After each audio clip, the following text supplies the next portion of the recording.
Against the light. Sayaw pa si Yorme. Ayaw ko magsalita. Magandang umaga sa inyo lahat. Kamusta po kayo? Deserve niyo ang araw na to dahil alam namin na kayo talaga ang nagpapagod para makatulong at makaturo sa mga mag-aaral natin dito sa Manila. Alam niyo, nung kami nakakampanya ni Yorme, very consistent po na sinasabi namin na talagang sa administrasyon to, tututukan namin ng minimum basic needs at yan po, kasama dyan na yung education. At alam ko na nung pagpasok namin dito, medyo mahirap man dahil maraming mga limitasyon, pero ngayon 3 months into public office, parang halos hindi nyo naramdaman ang galos na pinagdaanan ng ating syudad. Dahil ganun kagaling ang ating alkalde na si Yorme Isko Moreno Dumagoso. Pero bilang vice-alkalde niya, imamarites ko sa inyo ang mga naririnig ko mula sa kanya. Sige ma'am, sige. Dahil alam ko, naririnig ko sa kanyang mga kinukwento na talagang prioridad niya ang mga guro, mga principal, at lahat ng mga tumutulong sa educational system ng ating lungsod. Kaya konting tulog na lang at tatangos na muli ang inyong mga ilong na kayo ay nagbibigay ng buhay nyo para tumulong sa mga kabataan dito sa Maynila. Narito ako para ipakilala ang isang alkalde na alam kong mahal na mahal ninyo. Pero, sa totoo lang, ang aming tambalan nag-umpisa na kami bata. 23 years old pa lang ako si Yorme, nakapuntot na po ako sa kanya. Dahil, yung mga panahon na siya nakatakbo bilang kadzihan sa mundo, kung na po ay nag-representa sa aking ama. At doon ko po siya nakilala at nakita ang kanyang puso, na ang kanyang puso ang ipinapapat, ang kanyang puso ang tunay niya nakikinig sa mga Manileño at siya ay matapang na talagang pinaglalaban tayo. Kaya, siya naging isang magaling na konsihan, isang magaling na vice-alkalde, at isang magaling na alkalde. Kung masasabi ko na, huwag lang susunod sa aking ama, pero siya, ang pinakamagaling na alkalde natin dito sa Maynila. Pero natutuwa ko, dahil alam ko, sa administrasyon ko, sa maraming taon na kami natatrabaho magkasama, talagang nakaalalay ang buhay ng gobyerno dito sa Manila. Kaya iiwan ko na po ang itong mikropono ko para ibigay ito sa ating pinakamamahal, pinakamagaling, at pinakamaasahan na alkalde natin dito sa Maynila. Ang ating pinakamamahal, si Yorme Isko Moreno Dumagoso.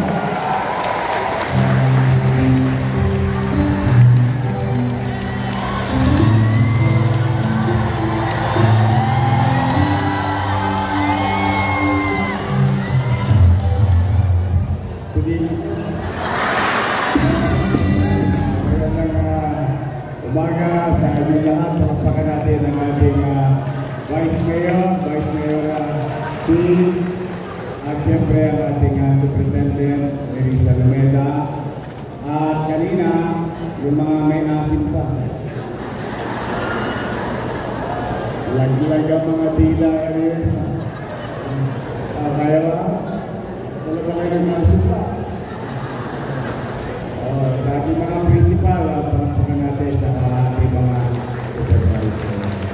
Sa mga guro, decision na, MLA, kalipas na, at ang inyong SDO at city government ay hindi kayo nalilimutan.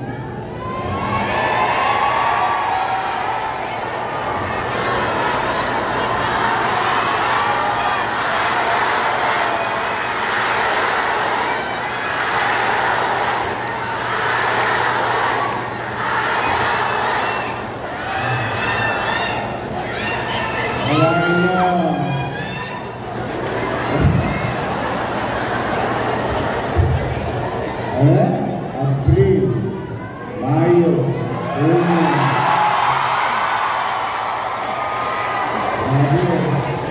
Baon na baon sa utang ang Maynila sa inyo.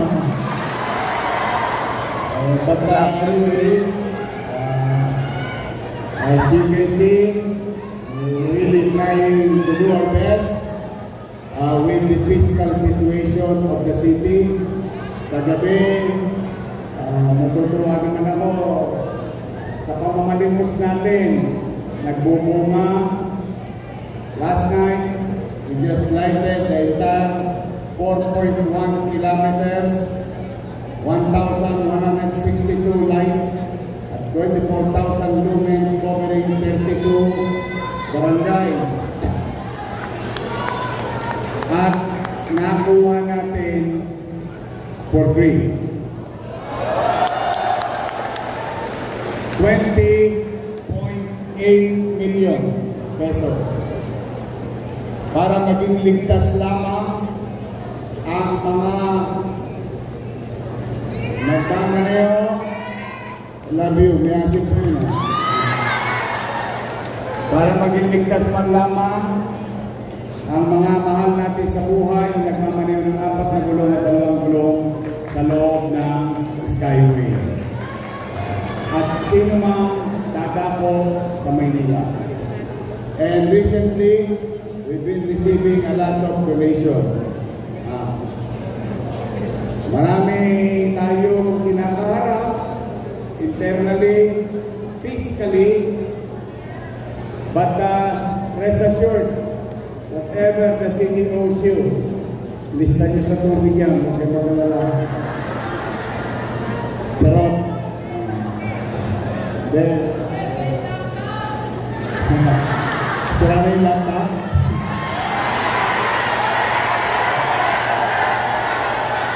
Laptop talaga. Tablet.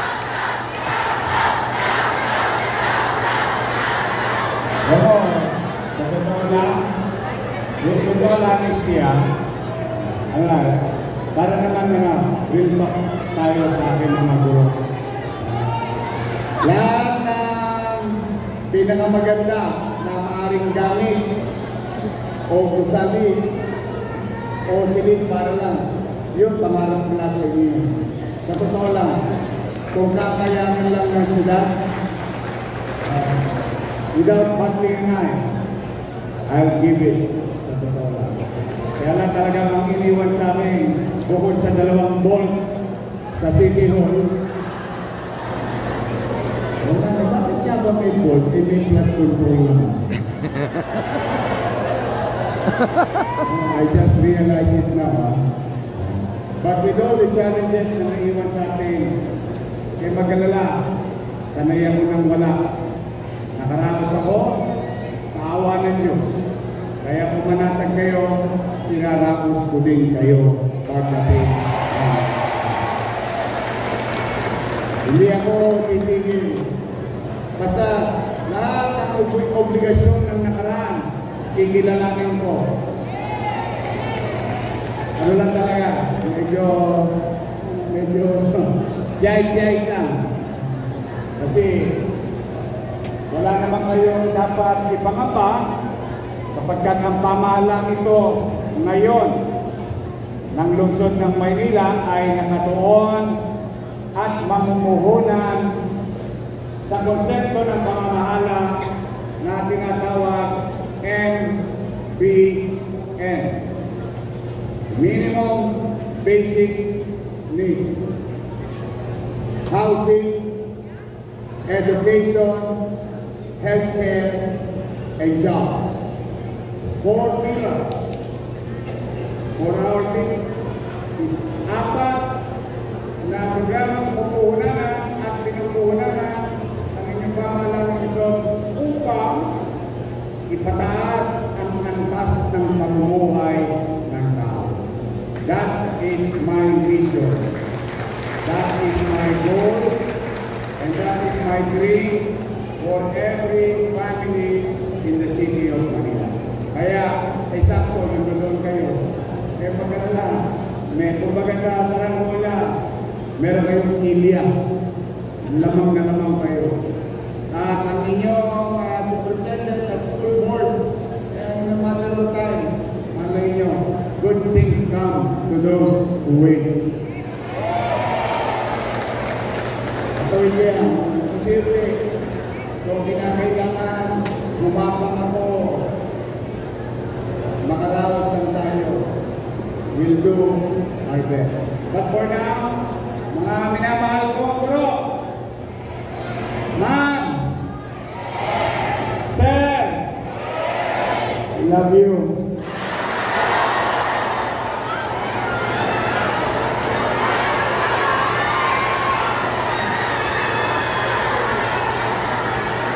Ma'am, sir, look at this boy before you. Tingnan niyo yung batang to. Nasa harapan ninyo ngayon. Produkto niyo to.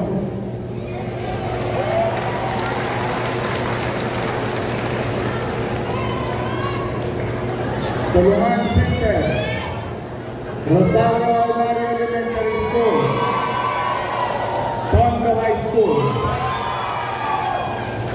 This is your product. Why am I saying this?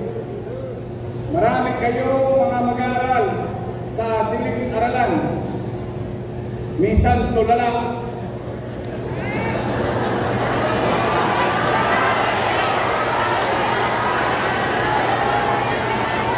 Kasi nagbibilang ng Tweety Bird. Dahil umiikot na ang paningin niya kasi hindi siya nag-almusal. Hindi siya nag-dinner. Pero pumasok siya sa classroom. Pero pumasok siya sa klase ninyo. Kaya pag nakakita kayo ng atas, ganyan ka. Nag-iisip ng Jollibee yun. My point is, who would know? Sino ang mag-akala ng isa, dalawa, o ilan man sa estudyante ninyo na inyong ginabayan sa buong buhay ng pag-aaral nila ay pwede maging mayor ng Maynila. So, it is not impossible. Kaya, ang pakisuyo ko lamang mga nanay at tatay rin kayo, bukod sa kayo ay guro. Tiisin nyo lang ng konti ang kulit ng bata. Huwag kayong mag-give up. Remember the day that you have dreamed of becoming a teacher. I don't know when, but what is important, that day came true. You became, or kayo ay naging guro. Nagkabit ninyo ang inyong pangarap na profesyon. At you know, your reason alone why you wanted to teach. Gusto ko ibalik ninyo sa puso ninyo ang kahalagahan ng pagiging pangalawang ina, pangalawang ama ng inyong pag-aaral. Umaasa kami sa inyo. Maaaring kumisan sanat kami sa pagmamahal sa loob ng aming tahanan bilang estudyante. Pero ang guro, ang teacher, pwedeng punan ang kakulangan ng isang magulang na mag-aaral. I felt it. Nakita ko yun sa inyo. When I was studying, na parang natakbuhan ko dahil teacher ko. Kaya huwag kayo mawala ng pag-asa sa mga nangyayari dyan sa national government. There's too many noise. And noise creates distraction. It confuses our emotion. We must focus on the given task. Ako ay ito, pagbubutihan ko. Dahil sisiguraduhin ko pagdating ng araw, ang estudyante ko hindi magiging kurap. Yeah! When I remember my guidance counselor during our GMRC, we're very afraid not to pass GMRC. Wala namang subject yun. Pero kailangan kang magkaroon ng masadong GMRC. We were taught very well. To the teachers, our elders, mga matatanda ng guro, shout out.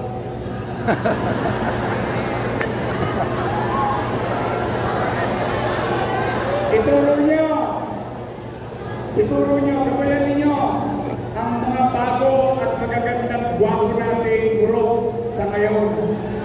Ano tayo noon? Primo, noong araw, pag ang teacher hawak ng chok, simulang tumalikod at tumarap sa pisara, tahimik na ang mag-aaral. Ngayon, kaharap na teacher,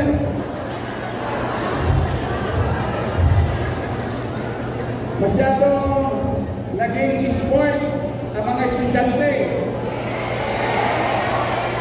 Sa mga magulang na nakikinig, huwag kayong maging mas marunong sa ating mga guro kapag kasalong sila. We have certain level of discipline that we receive, which we are nurtured and molded. And today, I still remember those type of discipline. It made me this way. Ito ako, nakurot ako ng teacher sa singit. Napato na rin ako ng pambura ng pisara. Nahihila na rin ang patilya ko. Those were the days when we respect our teachers. So to the parents, let the teachers teach. Let them do their job. To our teachers who are here, continue. Go way forward. Always innovate. Basta kami, kahit wala kami chocolate, ay kapag-kapag na pagkastos ng Maynila, kakampi ninyo ang pamahalaang lungsod ng Maynila. So, sa mga guro, ma'am, sir, sige maganda, kailangan na.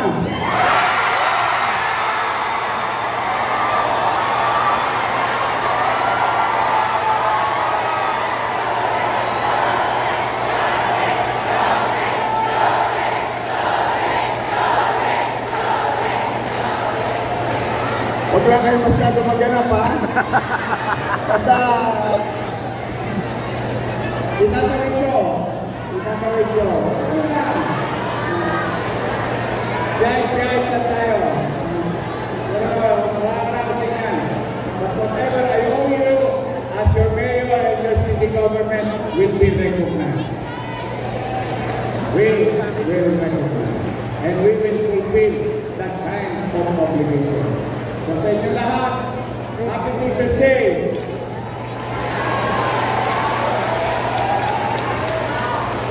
Galingan nyo, ha? Galingan nyo.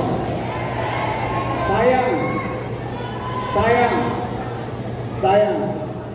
Umaasa kami mga mag-aaral sa inyo. So muli, now, it's your day, then I wish that all of you here and your fellow 11,300 teachers and our non-teaching personnel in the city of Manila under SDO. I wish that God will always continue to guide and bless and keep you safe sa lahat ng ating mga guro at siguro sa buong mundo. Magandang araw. Pagpalain nawa kayo ng buong pagkakas. Manila!